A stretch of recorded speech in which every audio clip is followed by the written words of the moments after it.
Hey Meissner makers, it's Wednesday, it's 1 o'clock, and you know what that means. It is time for another edition of Wednesday Workshop at 1. I'm Jennifer, we're here at Meissner Sewing and Vacuum Centers, and I want to take you through what I think is it's a pretty quick project. It's a lot of fun, it's very useful. If I spend my time sewing, it has to be something that is either A, very beautiful, very meaningful, or something that is practical. And I think this particular project definitely hits that practical and beautiful block perfectly. So we're going to be stitching up this market tote. Now I love tote bags, right? I can never have too many totes. And the prettier, the better, right? I use these for everything. I have one to go shopping. I have one when I'm running off to the store. I have one that I'm taking with me to do errands. So this can be fine-tuned or personalized for any of your particular preferences. Now the bag pattern that we're going to be stitching up today, it's a nice large size. It does have a nice roomy pocket on the back. This pattern is from the License to Create Spring Edition that you see here. Now, if you don't yet have a License to Create bundle or it wasn't on your plans, stick with us anyway, because some of the things I'm going to talk about today are some embroidery tips, tips for stitching lettering, working with mylar, also for preparing your fabrics, not just for embroidery, but if you are stitching a tote bag of another type, to help give it some additional body and structure. We're going to talk about gathering and some tips for more professional looking gathers in your finished projects. So to start with, if you are working with the market tote from your License to Create Spring Edition, I would suggest grabbing those instructions, reading through them before you begin, gather all of your items together so that when you do sit down to create, it's going to be a more relaxing process for you. The pattern is included with the License to Create. There is this is a little bit of a do-it-yourself. There is a legend that shows you how all of the pieces go together. You're going to print out each of the pieces, cut them out, and then tape them together to make your full-size pattern. All of this is on the USB stick that's included with your License to Create Spring Bundle. Once you've done that, I'm going to assume you have already selected some fabric. If not, select your fabric at this point. Now, the first bag that we had a look at is a heavier, kind of a canvasy type bag with a nice spring type of a lining to it. It takes about 30 inches of fabric for the outer bag and about 30 inches for the inner. This is working with a 45-inch wide fabric. I do like the slightly heavier fabrics. I think it's going to hold up if you're carrying heavy things. So if it is meant to go to the market, I would go with a slightly heavier type of a fabric. If it's more of an everyday shopping, then it's not as critical that we're using a heavier weight fabric. Before you cut your outer pieces, you're going to take that large length of fabric. Again, it's about 30 inches is sufficient to cut the front and the back. You do want to attach an interfacing to them or a fusible to them. I used the Embellish fusible underlay. Okay, it's a nice lightweight drapey fusible web. It's available in black. It's available in white as well. And what it's going to do is add this piece, not that piece. It's going to add some structure and body to your fabric so that, number one, it's going to be more substantial and hold up over time. But also, as the bag is embroidered, I do like to add a little bit of underlay to my projects prior to embroidering them. Again, to give it a nice foundation, helps to keep things, prevent some puckering and that kind of thing. Now, I would, as I mentioned, take my full length of fabric, pretend that this is that 30-inch length of fabric, about 30 by 45, and I would fuse my Embellish fusible underlay to the wrong side of the fabric, to the entire 45 by 30-ish piece, and then I would lay my pattern piece down and cut it out. There is nothing that will be more aggravating than cutting out either A, your fusible and your fabric and trying to line them up perfectly, or cutting out your fabric piece and then trying to adhere it to your underlay without getting sticky stuff all over your ironing board or your press, okay? So we're gonna do it in a big block, and then we're going to cut the front and the back of the bag from the bonded fabric and fusible pieces. Now, I know I mentioned the press a lot, but honestly, this is one of those times, if you are an embroiderer, a press is very close to being a necessity. You're taking that huge 27-ish by 45 piece of fabric and you're applying fusible underlay to that. It's going to take quite some time if you're doing it with your household machine or household iron. If you are using the press, you can slide your fabric in there, 7 seconds, lift it up, and go to the next section. So it's very, very fast. I use, again, I mentioned fusible underlay on almost every fabric that I embroider. It just gives it more body, it's more substantial, it helps to hold up over the lifetime of that project. So if you're not working with a press at home, an iron will certainly work. The press is going to be so much faster. Okay, so we have prepared our pattern, right? We've taped everything together. We have fused our underlay to the wrong side of our fabrics. This is for the bag, the outer portions of the bag, the front and the back. And we are going to, as instructed, cut 2, right? So we have a front and a back. The next thing we're going to do is to cut the lining. So you're going to cut 2, a front and a back lining. I've chosen to go with this just adorable little print that I found. Isn't that awesome? I love it. Makes me smile every time I look at this fabric. Nothing special here, just cut the front and the back according to the pattern pieces. You will also need to cut a pocket piece according to the pattern. Okay, it is cut. Make sure that you are paying attention to the places where it says cut on the fold. So I've cut my pocket, an outer pocket, and you're going to cut a second piece for the lining. Now, the reason that I'm showing you our front and our back here, I've already stitched them together, is this is a place also where you can pull in a third fabric if you want to, just to give a little bit of a something else. You know, it's a nice little secret for you. You look down in that pocket and you have another fabric that just brings joy as you're looking at the fabric. Okay, so now all of our, oh, and one last piece, we are going to cut, they're referring to this as the pocket binding. It is not a bias binding, it's simply a strip cut to finish off the top edge of our pocket. So we now have all of our pieces cut, and we're going to talk a little bit about assembly. I don't want to go through every single step with you. I just want to share some of the hints and tips that will be applicable, not just for this project, but other things you might be working on at home. Now, the one tip with the binding piece for the top, you're going to be cutting a rectangle and folding it in half with the right sides of the fabric together, and then stitching according to the seam allowance, which is a 1/2 inch seam allowance. Before you turn this with the wrong sides together, you're going to clip a diagonal line to eliminate some of the bulk on the edge where the fold lives, so that when you turn this right side out, where you've clipped and eliminated that bulk, it's going to be easier to get a nice crisp point. And then I would give this a good pressing, okay? This you could press with your traditional iron, no problem, or just pop it right into your press. Now, once that's done, I'll set this aside, and I want to talk about the pocket. So there are several ways that you can gather something. When I first started doing a lot of sewing, I did a lot of heirloom sewing, very fine types of sewing.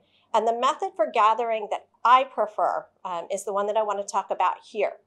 What I've done, and it's a traditional gathering method, I have stitched 3 rows of lengthened straight stitch. So typically your straight stitch is going to be between about a 2 and a 3, depending on what it is that you're constructing.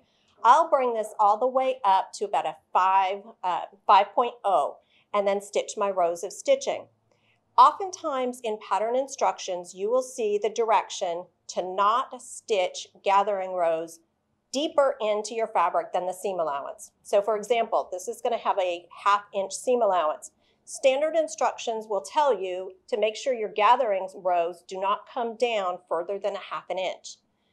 That's not incorrect information, but if you want very fine gathers, you're going to need to have a row of gathering deeper than your seam allowance and one more narrow than your seam allowance. This will give you a nice even gather across the top of the pocket. It will also mean that you will need to remove those threads, but you sewed them with a 5.0 stitch length. That's super easy to remove them. So once I've run my 3 rows of gathering thread, I take my very fancy straight pin, I insert it just beyond the gathering. Oh, additional tip. When I'm gathering anything, whether it's the top of a pocket, whether it's a sleeve for a garment, I will not extend my gathering into the seam allowance. I'll usually give myself a little bit of a margin. There's no need to have gather right to that edge. It'll give you a cleaner finish if you leave part of it flat. So I'm going to now take my needle threads and wrap them in a figure 8 around that pin. So over the top, over the bottom. The only reason for this is to hold those threads still, okay? Now, I'm going to grab the needle threads on the other side, the other edge of the gather, and I'm going to pull gently and work the fabric across those gathering threads. I'm not worried at the moment about the gathers being even. All I'm worried about at this moment is making the section that needs to be gathered the right size to whatever it's attaching to. In this case, the binding. If it were a sleeve, then I would need to gather it up so that the sleeve would fit the arm side. So I'm going to give it a little gather, gather, gather till it is the right size. Now when I do this, I also like to use a thread that's a contrasting color to whatever it is that I'm gathering. This, number one, makes it easier to see, but it also will make it easier to remove it once your stitching is completed because you can see it. Okay, that is the same size as the piece of binding that I need. So now that I have the correct length, we'll put a pin on this side. We'll do that little figure 8 wrap to hold our threads and hold our gathers in place. In real life, I would now take this to my ironing board, and here's a pin. Give it a little shot of steam. Once the fabric is steamed, it's nice and soft, and it's easy to manipulate those gathers across your fabric so that you can even them out. Okay, so just smoosh them around a little bit until you have what looks like a pretty even distribution of those little teeny tiny pleats across your fabric. And then give it a nice press, and I would use a little shot of best press. It's going to make it a little crispy, but it's also going to help to set these pleats in place so that when I get ready to do the next step on the pocket construction and stitch the pocket or the binding to the top edge of the pocket, those pleats are going to stay the way that I've arranged them on the top edge of the pocket, okay? So from here, we would then stitch our binding to the top of the pocket using that 1/2 inch seam allowance. And yes, when you flip this around to the back side, you are going to have some gathering threads that you are going to need to remove. It's up to you to decide whether having those even beautiful ruffles or gathers is worth that one extra step. If it's not, if you can't tell the difference when you look at it, then you can certainly use the method where you keep those gathering rows up above the seam line. Okay, so that's the tip for the pocket. Now, once we have completed the pocket, everything is fused together, we will stitch the pocket to what will now be known as the back side of the bag. So this is your outer fabric. Here is our, pretend along with me that this pocket is finished. The pocket will be then positioned as you desire on your bag. Now you can at this point pin it in place, and now this is going to be true for any type of pocket placement or positioning. I would use my Stitch Perfection tape This is a double-sided water-soluble adhesive tape. I would use this on the wrong side of the pocket, and it doesn't have to go all the way around, but just put it strategically. Remove the paper backing. And you now have a little adhesive strip that will hold your pocket or whatever it is you're sewing to another item in place for you, so you don't have to worry about sewing over pins or picking yourself with those pins as you're stitching your way around. The Stitch Perfection tape I found was also really helpful once I flipped the binding around to the wrong side to hold it in position so that when I am ready to stitch in the ditch, when I show you the finished one, this will make sense. When we stitch in the ditch to secure the binding to the wrong side, my Stitch Perfection tape is holding it in place so I don't have to worry about things wiggling around. All right, once that's done, you are going to embroider the front of the bag. Now this particular bag, you can embroider anything on your bag, and if you're stitching a different tote bag at home, obviously you're going to be stitching something else. But if you are stitching the Market Fresh tote, this design includes a mylar applique behind the lemon, so it gives it a little bit of shine, a little bit of texture.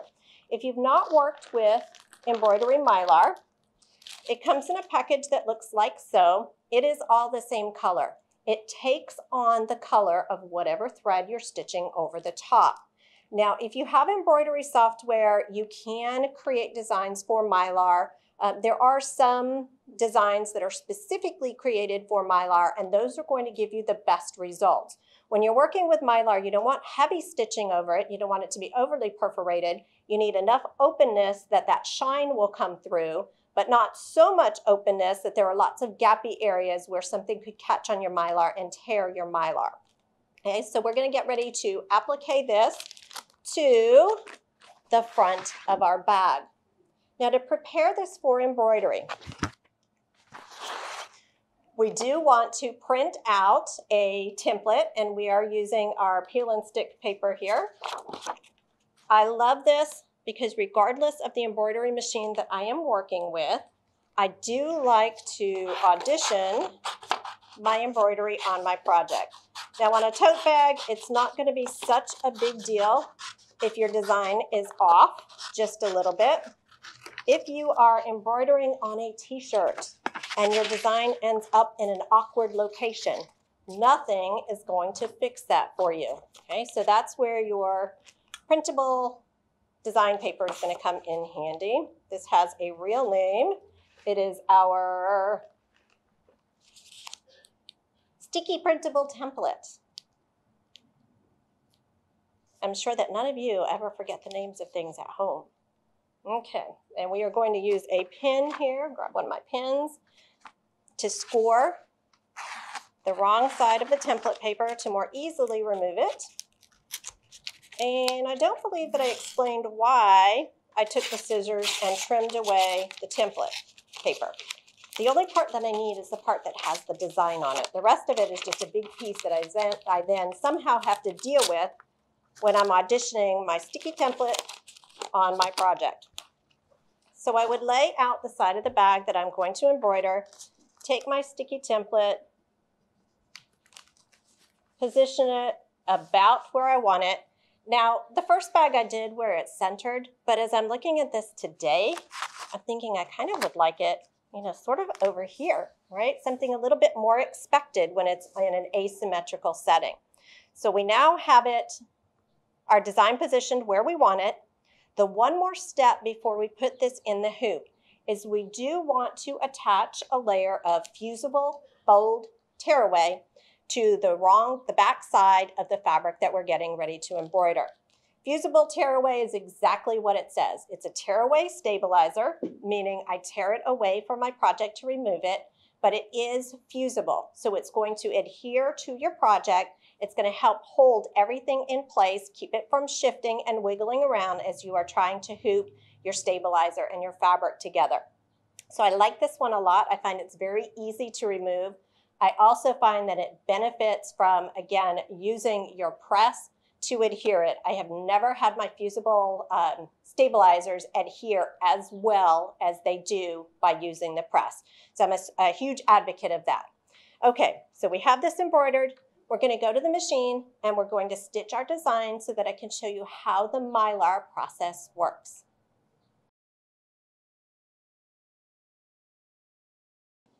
All right, so we're now ready to embroider that beautiful mylar design on the front of our tote bag. So I'll talk for just a moment about thread. There are lots of different types of embroidery threads that you can use. You always want to work with a quality thread, though, for best results. You're spending a little bit of time embroidering and stitching, so let's make sure that that project is going to last. If you are working with the Embellish License to Create kit, there is an embellished matte, or there are some embellished matte threads in there, and there are also some flawless threads. Let me talk about the matte thread. The matte is a 40 weight, which is your traditional embroidery weight thread, with a flat versus a shiny type of a finish. So that's one option for you. When I'm doing the lettering, and remember that design did have some lettering above and below. Now, whether it's for this design or any type of a design, if you are stitching small-ish lettering, I would suggest using the 60 weight thread. This is a finer thread. It's going to just allow the lettering to look that much crisper. The smaller it gets, if your thread is in there, it's going to take up space, right? More space if we're working with a 40 weight embroidery thread versus working with the 60, especially with some of those smaller script type styles where your letter E's start to look like C's, where the thread is taking up that space where there should be an opening. Always start with a fresh needle for your embroidery project, and then we are pretty close to being ready to stitch. Now, if you recall, I used my printable sticky template paper to audition my design. Okay, so I've decided this is where the design goes. So what else is the job of this sticky positionable template paper? When I'm hooping my project, tip, remember that double-sided water-soluble stitch perfection tape that I recommended you use to put to hold your pocket to your bag before stitching. If you put it on the bottom side of your inner ring of the hoop, it makes it a little easier to get everything into the outer ring because now your hoop is going to be sticking to your fabric. So that's your bonus tip of the day. I have my repositionable design here. This is where, or paper here, this is where my design is supposed to go. We can see with my template in my hoop that I am off center just a little bit. That's okay. As long as the design is still in the sewing field and as long as the X and Y lines on the printable template are running parallel and perpendicular to the lines in my hoop grid, I can reposition my design easily on the screen of the machine so that it is exactly where I want it. Okay, so we are ready to embroider this design. A little movement first, then we'll be ready to stitch this design. So I have my design up on my screen. You'll want to follow the instructions for your particular brand of machine and model of machine in order to move your design around so that the needle ends up centered right over that design center. I am working with a slightly smaller hoop for this go-round. The designs included in your spring license to create do come in several different sizes. I'm going with the 5x7 for today. So now when I do a quick check, I can see that the center of my design is not in the center of my hoop. So I'm going to use my positioning arrows or my move arrows to put that design exactly where I'd like for it to be, so that it stitches out as I had auditioned it. Okay, that needle is now dead center, and I am ready to embroider.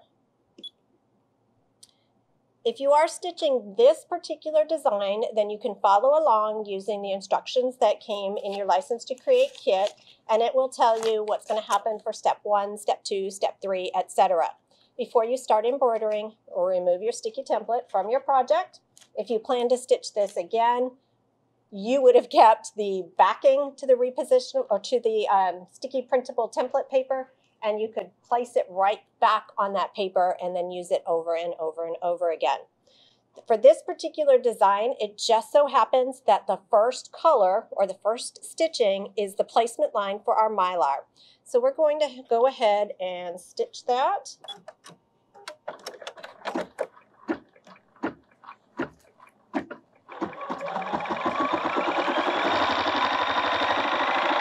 Now, for those of you embroidering at home, or embroidering with mylar, I would use a color thread that's going to have some contrast to the mylar, or that's going to show a little bit on the outside. So we're stitching the lemons. If I were at home doing this, I would use a dark yellow, right? And maybe not quite so bold as the orange, but I want you to be able to see this on the screen. So here's the positioning line. It's just like traditional embroidered applique. This is where the mylar needs to go. So I'm going to take my mylar sheet. It's like a tongue twister. Now, depending on how big the sheet is, this is kind of a large piece. I am going to trim off a little bit of the mylar. It doesn't need to be this big, huge piece that we're working with.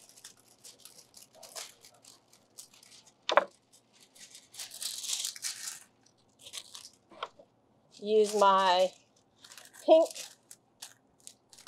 embroidery perfection tape.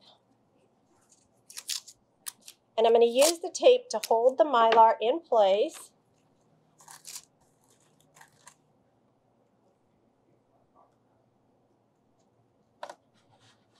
For the next portion of the design. Now mylar, you can see there's a little bit of a wrinkle there.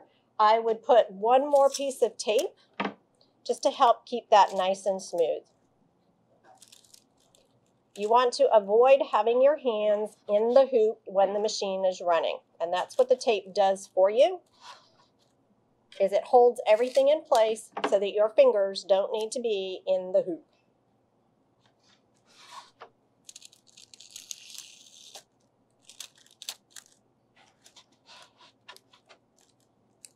Okay, there we go. That should hold it.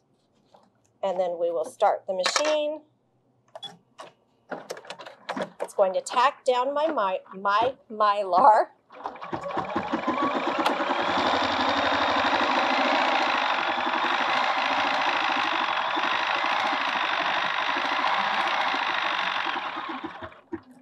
Just like traditional machine embroidered applique, once your mylar is tacked in place, you'll remove the hoop from the machine, and I'm going to trim away the excess mylar. Now mylar, you can tear it. I would suggest going around with the scissors. What you don't want to do is pull. It's a little bit fragile. You don't want to pull with too much vigor and remove more of the mylar than you had in mind.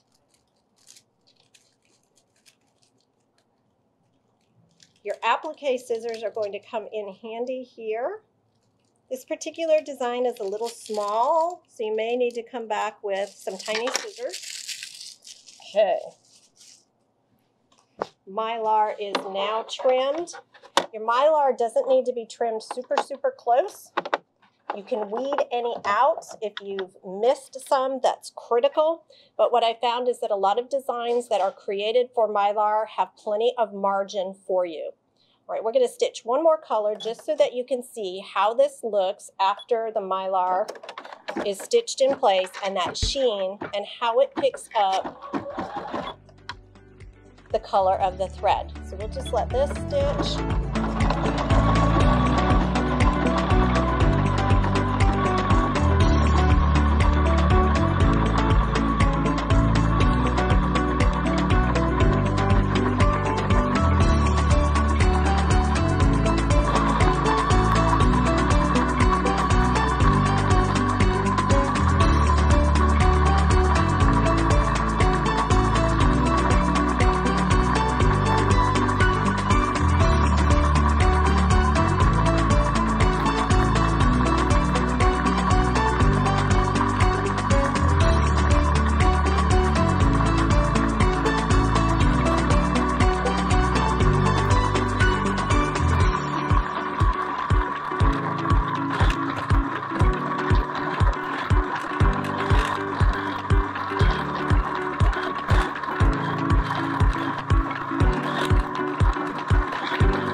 Now, once I get to this point and I have my mylar stitched, I can tell by looking at the design template that there is stitching around most of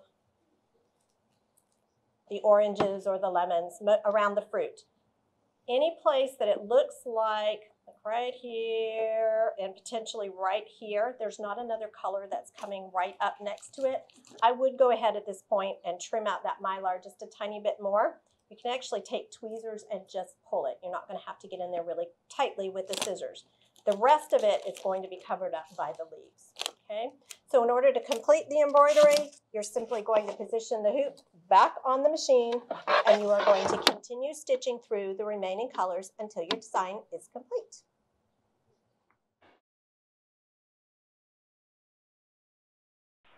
All right, construction of this type of a tote where you have those wonderful looped handles. This can be a little bit of a challenge in trying to figure out how to turn it right sides out and finish it off. So what I'm going to give you a little tip, little hint for how I've done it. I have done the traditional method as the instructions in your License to Create kit indicate, where we're going to pull through the handle. I find, especially with the heavier fabrics, that this can be a little bit of a challenge. So here's the construction, here are the construction steps. You're going to take your embroidered panel and your piece with the pocket attached, and you're going to lay them right sides together. At this point, you will stitch around the sides and the bottom of the bag only. You will then repeat the process with the lining. You will lay the two lining pieces right sides together and just stitch the sides and the bottom. Once you've done that, you are going to position the outside of the bag down inside the lining with the right sides together. Shoo, I know that sounded complicated. When you sit down to do this, it'll make sense. From there, oh, I missed a step for you. When you're sewing your lining, and I said sew down the side, around the bottom, and up the side, leave yourself an opening in one side of the lining. Just stop, backstitch, start again, and sew the rest of the way. And you want that opening to be about this long, just enough to get your hand in there, okay? Then you will place your outside part of the bag down inside the lining with the right sides together. At that point, this will be easier to see from the other side, you're going to stitch around this open edge, leaving about the last 4 inches open on each side and across the top of the straps. So in what would be like a neck, right? And then stitch again to join here, right? Here, basically all your curves that are left unstitched after you sewed, after you dropped the bag into the lining. And then you will stitch those as seen here, okay? So we're leaving the top portion of the straps open, and you left a space about this much open on one side of the seam allowance. Now the reason for that, traditional method calls for now turning the bag right side out through that little tiny opening. I found that that took a little longer than I had the patience for. So rather than using that method, and it really was snug using a heavier fabric. Remember, we've left that one portion of the lining open. Yep, I hope. So we're going to reach into that opening, and I did not clip the threads.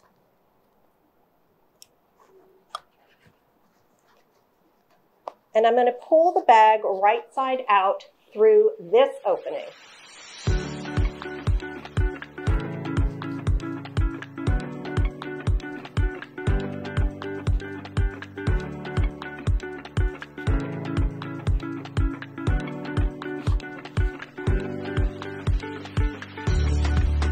This is the longest portion of the construction of the bag, is turning it right sides out.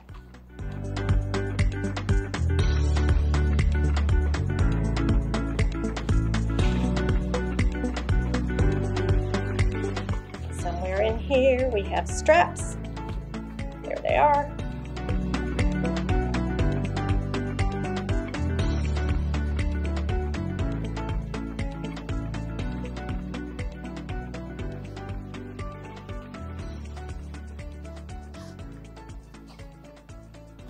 Okay, there's one.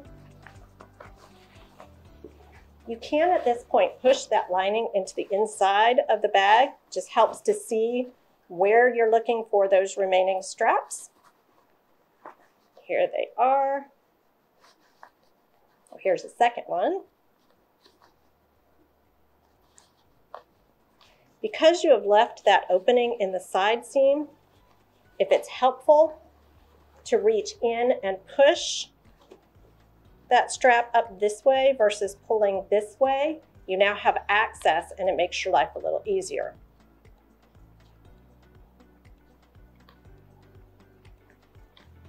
Sliding your precision turning tool up into the handles also helps to push them through a little faster. And let's do one more so I can show you then how we finish off those handles and complete our bag.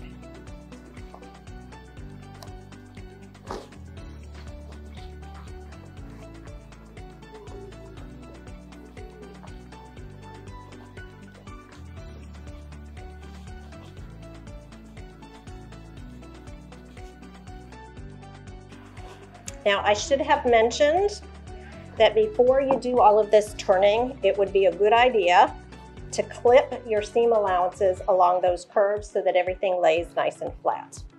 Okay? So you're going to remember to do that at home. Now imagine with me that I've pulled all of the straps through. Not just the cutest fabric.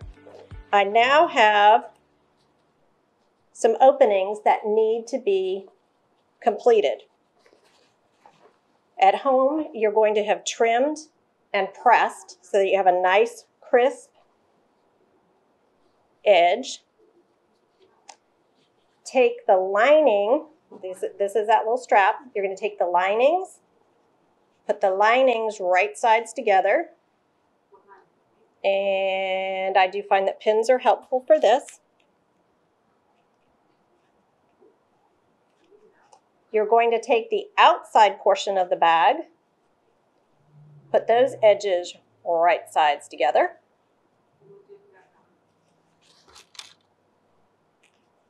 Okay. And you're going to stitch the seam and stitch the seam. Once you've done that, you can then press in the remaining raw edges on that strap. Because what's going to happen then at this point is once you tuck those edges in that were here and here, you're going to go around the bag and edge stitch it, right, to hold it, to make everything nice and crisp, and that's going to finish off and conceal that area that you left open for the turning. Then for the inside portion of the bag where you'll have left it open, you'll do the same thing. So you will have one little row of stitching on the inside where you'll take that edge, let's find that edge so you can see it in real life. That edge that you left open,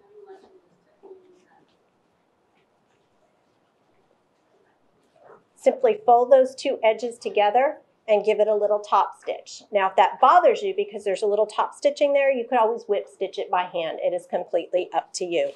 Then you'll give your bag a good final press, and you are ready to head out to do a little bit of shopping so that you have lots of new supplies before we see you next week for Wednesday workshop at 1.